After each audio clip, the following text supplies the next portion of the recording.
Weekends की अपनी ही अलग बात होती है। कुछ अच्छी बातें होती हों, कुछ अच्छी बातें नहीं होती हैं।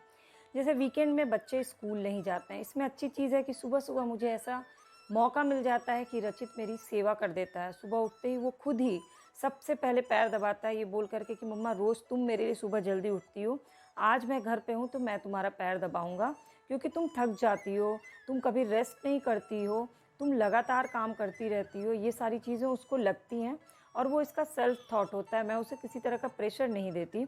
इसलिए वीकेंड जो है कुछ मामलों में मेरे लिए बहुत अच्छा होता है और कुछ मामलों में अच्छा नहीं होता है, इसलिए क्योंकि पूरे टाइम रचित घर पे रहता है, तो बहुत सारी चीज़ें मैं चाह के नहीं कर पाती, मुझे लगता है उसको पूरा टाइम देना है, इसलिए मैं नहीं करती हूँ। तो मेरी सुबह की शुरुआत बहुत ही अच्छी प्यारी-सी सेवा के साथ हुई और ऐसा लगा सारा दर्द छू हो गया हो। और अब सुबह की शुरुआत जब ऐसे होती है, तो फिर कुछ और अच्छा करने का भी दिल कर जाता है। तो आपके वीकेंड की सुबह की शुरुआत कैसे होती है? प्लीज़ मुझसे ज़रूर बताइएगा।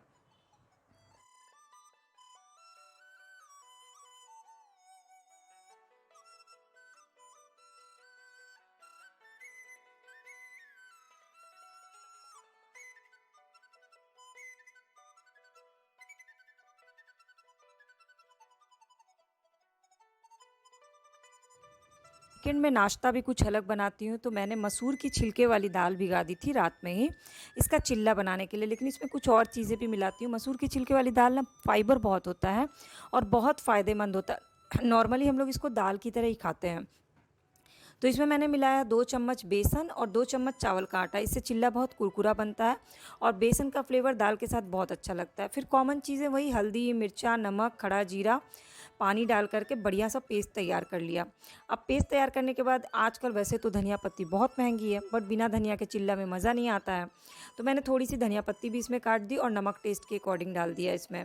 फिर याद आया कि थोड़ा सा लहसुन अदरक का पेस्ट डाल देते हैं तो ये और अच्छा लगता है, तो बाज़ार का ही लहसुन अदरक का पेस्ट था, वो इसमें डाल करके इसको खूब अच्छे से मिक्स कर दिया।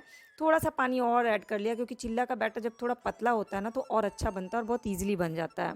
क्या होता है कई बार लोग बोलते हैं चिल्ला हमसे गोल नहीं बनता, तो मैं क्या करती हूँ ऐसा गोल पैन ही यूज़ करती हूँ जिसमें मुझे चिल्ले को फैलाने की ज़रूरत नहीं पड़ती है। वो ऑटोमेटिक ही गोल बन जाता है। तो बैटर तैयार हो गया, फिर मैंने प्याज़ काट लिया बारीक-बारीक और टमाटर बारीक-बारीक काट लिया। आपको पता है टमाटर जब काट रही थी ना तो चिल्ले में टमाटर का पानी आता है तो चिल्ला कुरकुरा नहीं बनता है। तो मैंने ना टमाटर का रस ये बीच वाला पोर्शन जो है वो निकाल दिया। एक तो वैसे ही टमाटर इतने महँगे हैं, उसका एक भी हिस्सा बर्बाद नहीं कर सकते, तो मैंने इसके रस को निकाल लिया और इसका मैं स्किन केयर करने वाली हूँ क्योंकि हफ्ता भर जो है धूप में जाती हूँ तो सन टैन बहुत अच्छे से क्लीन हो जाता है टमाटर के उससे। तो इसलिए मैंने एकदम साफ़ बर्तन में टमाटर का बीच वाला पल्प निकाल के रख दिया और टमाटर को बारीक-बारीक काट लिया। वैसे संडे को आप लोग क्या नाश्ता बनाना या सैटरडे को क्या नाश्ता बनाना प्रेफ़र करते हैं मुझे ज़रूर बताइएगा ताकि मुझे आप लोगों से आइडियाज़ मिलें और मैं भी नई-नई चीज़ें बनाऊँ और आपसे शेयर भी करूँ। और जो भी मुझे ये आइडियाज़ देगा मैं उनके नाम के साथ शेयर करूँगी कि मुझे ये आइडिया इनसे मिला है। तो प्लीज़ आप मेरी ब्लॉग को कहाँ से देखते हैं और आपका नाम क्या है वो मुझे ज़रूर बताइएगा नीचे कमेंट सेक्शन में जाके। फिर मैंने छोटा सा गोल पैन चढ़ा दिया और इसमें ऑयल डाल के चारों तरफ फैला दिया और चिल्ले का जो बैटर था एक कलछुल डाला और इसको ईज़िली फैला दिया, तो मुझे कलछुल से अलग से डोसे की तरह फैलाने की ज़रूरत नहीं पड़ी। मैं आपको दिखाती हूँ। वैसे मैंने ना सुबह के ब्रेक के नाश्ते की ढेर सारी रेसिपी आपके लिए चैनल पे प्लेलिस्ट पे शेयर की है। आपको ब्रेकफास्ट स्नैक्स की रेसिपी का एक प्लेलिस्ट मिलेगा। उसमें बहुत सारी ऐसी रेसिपीज़ मैंने शेयर की है। जब पैन खूब अच्छे से गर्म हो जाएगा ना तो ही बैटर को डालिएगा। तो पैन गर्म हो गया, मैंने हाथ ऊपर रख के चेक कर लिया और फिर इसमें बैटर डाल दिया। मीडियम फ्लेम पे इसको छोड़ दिया, तब तक मैंने बाकी काम शुरू कर दिए। आज जो है वीकेंड है तो वीकेंड में बाकी काम में सबसे पहले होता है घर की डीप क्लीनिंग, डस्टिंग, सारे बेडशीट्स चेंज करना, सोफ़ा का कवर मंथ में एक बार चेंज करती हूँ तो वो चेंज करना था। तो बहुत लंबा चौड़ा काम फैल गया था और किचन में इतनी ज़्यादा गर्मी लगती है कि तुरंत ना नाश्ता बना करके नाश्ता करने का मन ही नहीं होता है। तो मैंने फ्रिज से फ्रूट्स भी निकाल लिए थे, अमरूद, नाशपाती, अनार, सेब और आम। पाँचों चीज़ें निकाली, 4 चीज़ों को मिला के फ्रूट चाट बना लिया और आम को अलग से मैंगो शेक बना दिया शाम के लिए। तो इस तरह से प्याज़ टमाटर डाला, लो मीडियम फ्लेम पे छोड़ा, कुरकुरा होने के लिए छोड़ दिया। एक बार जब एक साइड हो जाता है अच्छे से कुरकुरा, तभी इसको पलटना चाहिए, नहीं तो बीच से बहुत सारे लोग बोलते हैं चिल्ला टूट जाता है।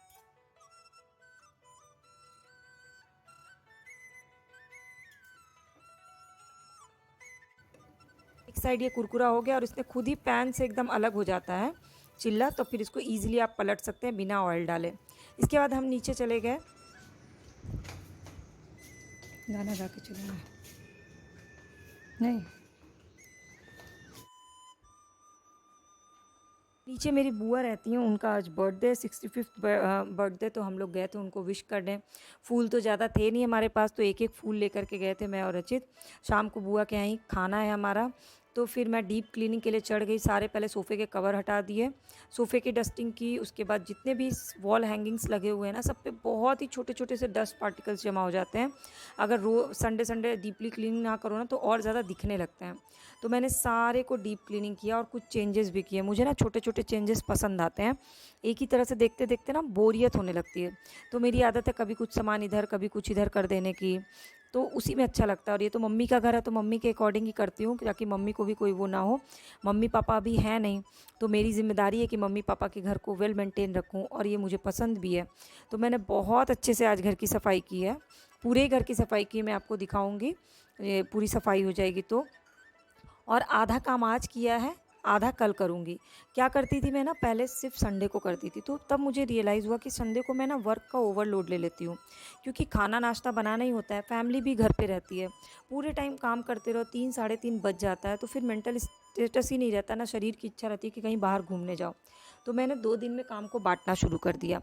आधा काम डस्टिंग क्लीनिंग का सैटरडे करती हूँ, और संडे को मैं वॉशरूम सारे क्लीन करती हूँ, बेसिन धुलती हूँ, बाल धुल करके नहाती हूँ, और किचन क्लीन करती हूँ।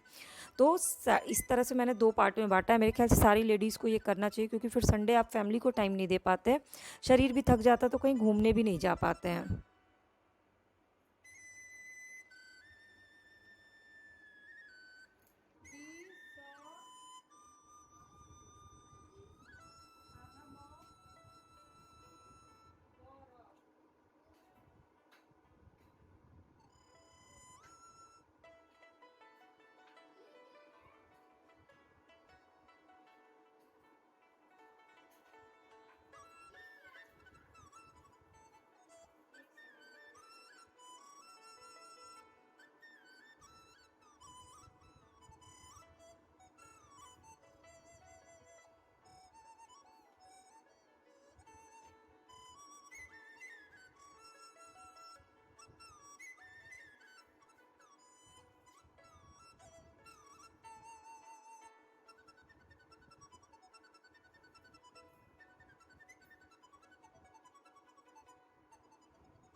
अरे डस्टिंग क्लीनिंग करने के बाद मैंने वो बचा हुआ जो टमाटर का पल्प था, उसको अपने पूरे स्किन पे अच्छे से रब कर लिया।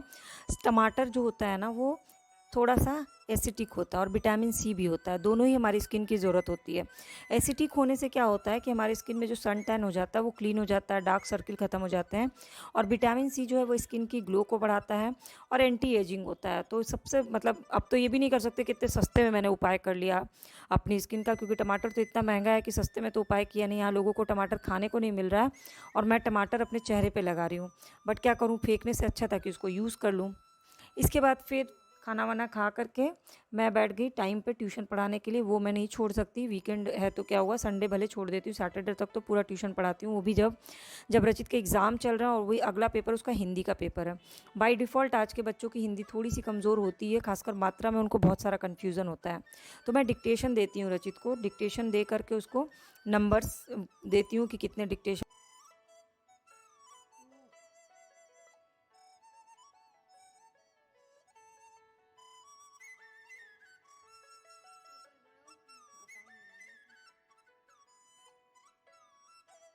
ध्यान लगाकर जो तुम देखो इस जग की सुगड़ाई को, बात बात में पाओगे तुम ईश्वर की चतुराई को। ये सब भांति भांति के पक्षी, ये सब रंग रंग के फूल, ये नव ललित ललित, यह सब की लहलही लता, ये सब की लहलही लता, ये सब नव नव ललित ललित। ललित शोभा का मूल। कौन है कविता के कवि? श्रीधर पाठक। Very good. कवि ने किसको देखने के लिए कहा है? कवि ने जग की सुंदरता को देखने का है। Very good. जग की सुंदर बनावट को देखने जग की की। सुंदर बनावट। यह सुंदर रचना करने वाला कौन है? यह सुंदर रचना करने वाले ईश्वर हैं। कानों में किसके सुरीले बोल गूंजते हैं? कानों में कोयल के सुरीले गूंज। कमल पर कौन गूंज रहा है? कमल पर भौरे गूंज रहे हैं। परमेश्वर की यह लीला कैसी है? परमेश्वर की ये लीला अपरंपार, अद्भुत। अद्भुत, अपरंपार। लीला से वाक्य बनाएं। लीला, लीला मतलब सुंदर ना। खेल, कल भी हम बताएं लीला। मैं और मेरे दोस्त दिखाती हूँ मैंने घर को कैसे क्लीन किया है। एक भी कहीं जगह डस्ट पार्टिकल्स नहीं है। सारे कर्टन्स को अच्छे से झाड़ दिया। वॉलपेपर पे भी छोटे छोटे डस्ट पार्टिकल्स है, उसको भी क्लीन कर दिया। फ़ोटोज़ क्लीन कर दी। सारे डेकोरेटिव आइटम्स को बहुत अच्छे से क्लीन किया। दीवान सेट चेंज किया। सोफ़ा का कवर चेंज किया। सोफ़ा का कवर वॉशिंग मशीन में लगाया, उसको धुल करके फैला दिया है। दीवान कवर धुल दिया मशीन में। अलमारियाँ जितनी है ना, सबको खाली करके पूरा सामान निकाल के प्रॉपर डस्टिंग की, क्योंकि मम्मी मेरी एजेड है तो वो इतना डीपली क्लीनिंग नहीं कर पाती हैं। तो मैंने सोचा चलो मम्मी नहीं है तो मैं ही कर देती हूँ। तो मैंने पूरी अलमारियाँ, इस सारी अलमारी खाली करके बहुत डीप क्लीनिंग की है इसकी। इस तरह से मैंने पूरे घर को ही क्लीन किया। डाइनिंग स्पेस साफ़ किया, बेडरूम साफ़ किया। 2 कमरे हैं यहाँ पे, 2 बेडरूम है, दोनों बेडरूम को साफ़ किया। डाइनिंग स्पेस के पर्दे झाड़े, इसका भी बेडशीट चेंज किया। बस किचन रह गया और वॉशरूम रह गया, जो कि मैं कल करूँगी, यानी कि संडे को करूँगी। और फ्रिज की क्लीनिंग भी मैं संडे को करती हूँ। फ्रिज को वीक में एक बार डीप क्लीनिंग बहुत ज़रूरी है करना। तो देखिए ये भी रूम पूरा बेडशीट चेंज है, सारा कुछ क्लीन हो गया। टेबल वेबल की सबकी डस्टिंग कर दी। ये एक बेडरूम है और एक बेडरूम और है जिसको कहते हैं मास्टर बेडरूम। सारे सामान जो वीक में कहीं कहीं इधर उधर हो जाते हैं सबको मैनेज कर दिया अच्छे से। बेडशीट चेंज कर दी, कर्टन। आपको एक बहुत ही आश्चर्यजनक चीज़ दिखाती हूँ। ये आपको 2 ग्रीन और 2 ऑरेंज कलर दिख रहा होगा। आपको लग रहा होगा कि मैं झंडा बनाना सिखाने वाली हूँ, पर बिल्कुल भी नहीं। मैं आपको दिखा रही हूँ कि मैंने ये ग्रीन कलर का चलाया और उसके बाद दूसरा ग्रीन कलर चलाती हूँ। आपको दोनों के शेड में अंतर समझ में आ रहा होगा। दोनों ही मैं एकदम लाइट हैंड से कलर कर रही हूँ। अब ऑरेंज का भी मैं आपको चला के अंतर दिखाती हूँ। ये भी मैंने लाइट हैंड से किया और ये भी मैंने लाइट हैंड से किया। अब आप देख रहे होंगे ऊपर वाले में बिल्कुल भी कलर नहीं आ रहा। इसका एहसास मुझे सुबह हुआ रचित जब ड्राइंग बना रहा था, तो उसने कलर मांगा। मैंने ये ऊपर वाला कलर उसको दिया तो देखा कलर कुछ आ ही नहीं रहा। वो बहुत दुखी हो गया। बाद में मुझे समझ में आया कि स्कूल से जो 3000 के स्टेशनरी आइटम दिए गए हैं उसमें कलर के नाम पर कुछ भी ऐसा नहीं। सारे कलर, सारे crayons, pencil colour, water colour सब ऐसे ही हैं लोकल। और फिर मैंने पेंसिल चेक किया स्टेशनरी आइटम का, तो वो पेंसिल ऐसे ईजिली टूट रहे थे, जबकि ये पेंसिल मैंने ख़रीदा है। और स्कूल की पेंसिल एकदम छोटे छोटे टुकड़ों में हो जा रही थी। इवन शार्प भी करो ना, उसी में वो पेंसिल टूट जाती है। तो स्कूल से 3000 रुपये का स्टेशनरी, 10,000 की बुक्स में 3000 का स्टेशनरी आइटम कंपलसरी है आपको लेना। आप अपने मन से नहीं खरीद सकते हैं, वो तो आपको आइटम लेना ही है, लेकिन वो आइटम किसी भी काम के नहीं है। और ये कंप्लेन मेरी स्कूल वालों से भी, अगर आपके साथ भी ऐसा हो रहा है ना स्कूल में, तो प्लीज़ इस चीज़ को शेयर करिए। ये वो कलर है जो स्कूल वालों ने दिया और ये वो कलर है जो मैंने अलग से ख़रीदा अपने बच्चे के लिए। सारे ही कलर सेट खरीदने पड़ गए। क्रेयॉन्स खरीदना पड़ा, वाटर कलर खरीदना पड़ा, पेंसिल कलर खरीदना पड़ा। तो फिर 3000 के स्टेशनरी आइटम में उन्होंने क्या दिया? कुछ भी यूज़ नहीं हुआ। इसके बाद मैं आपको पेंसिल दिखाती हूँ। आपको लगा कोई जादू जैसी चीज़ है। ये पेंसिल के ईजिली छोटे छोटे टुकड़े हो जाते हैं, छूते ही टुकड़े हो जाते हैं। और पेंसिल से लिखने में कुछ, पेंसिल की नोक में से कुछ आता ही नहीं है, ब्लैक कलर है ही नहीं। इतनी बेकार पेंसिल है। तो कोई भी बच्चा स्कूल का स्टेशनरी आइटम यूज़ ही नहीं कर सकता, आपको अलग से ख़रीदना ही पड़ेगा। तो वो हमारा पेरेंट्स का 3000 रुपया वेस्टेज है। इसलिए मैं स्पेशली बोल रही हूँ कि अगर आप भी स्कूल से कंपलसरी किया हुआ है तो प्लीज़ इसके खिलाफ़ आवाज़ उठाइए, क्योंकि ये वेस्टेज ऑफ मनी है पेरेंट्स का। इससे अच्छा पेरेंट्स बाहर के शॉप से अपने अकॉर्डिंग ख़रीद लें, अपने बजट के अकॉर्डिंग ख़रीद लें। और स्कूल वाले इस तरह से कंपलसरी आइटम करके ना पेरेंट्स के साथ बहुत बड़ी चीटिंग कर रहे हैं। तो मुझे लगा कि आपसे ज़रूर शेयर करना चाहिए। और ये आइडिया मुझे रचित ने दिया कि मम्मा स्कूल में कोई भी स्कूल के स्टेशनरी आइटम नहीं यूज़ करता, सब अपना लेके आते हैं, क्योंकि पेंसिल्स ऐसे टुकड़ों में टूट जाती है छूते ही। तो अब आपको आज की ब्लॉग में सबसे अच्छा क्या लगा ये मुझे ज़रूर बताइएगा। और अगर सब कुछ अच्छा लगेगा तो सब्सक्राइब बटन को क्लिक करके बेल आइकन को प्रेस कर लीजिएगा।